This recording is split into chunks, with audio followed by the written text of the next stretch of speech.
So I'm standing here outside the European Commission's headquarters in London, but the action is going to be in Austria on Wednesday when the EU's leaders meet for an informal summit where they will be discussing, amongst other issues, Brexit.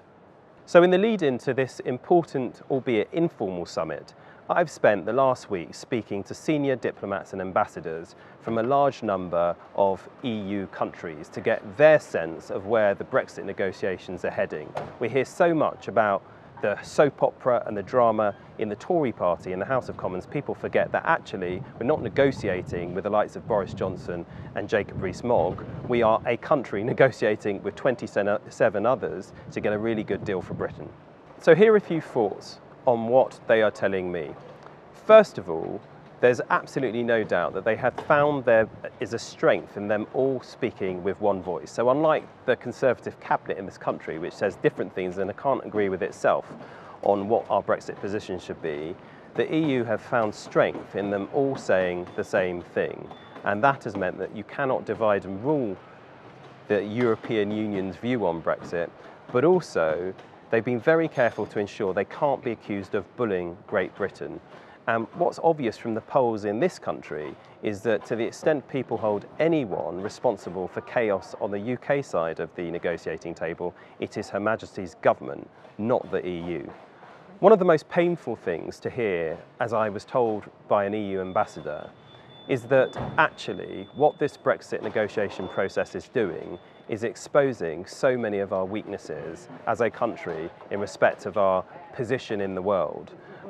That's not pleasant to hear, but ultimately the people responsible for this are the ministers in charge of this government, many of whom argued for us to leave the European Union in the first place. I am surprised and disappointed. The big intractable issue that still needs to be resolved is what to do about the Irish border on the island of Ireland. Now, some say this is the strongest arguing point for the EU in these negotiations because, of course, everybody wants to avoid doing anything that could lead to a return of the Troubles. And many people on the island of Ireland think if there's a hard border, it will help ensure that the Troubles in some way, shape or form return.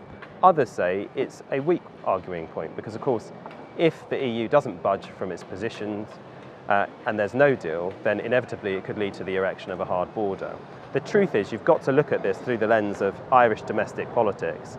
And of course, no Irish government could be signing any agreement that provides for a hard border. And if a hard border came about through there being no deal, they'd be able to say it's on us, not them. And of course, we will not stand for that. Thank you very much for that. Of course, everybody's asking about the timing. There is unlikely to be a substantial change in the EU's position at this informal summit in Salzburg, although there will be lots of positive noises to give the impression that Theresa May is making progress. They're all aware that this is going to be happening in the lead-in to a difficult Conservative Party conference for her. Most people I speak to, most ambassadors, don't expect us to have a withdrawal agreement produced as a result of the October meeting of EU leaders, the formal summit that will be taking place then. So the expectation is that an extraordinary meeting of the EU Council will be convened in November, where we're most likely to see an agreement if there is to be one.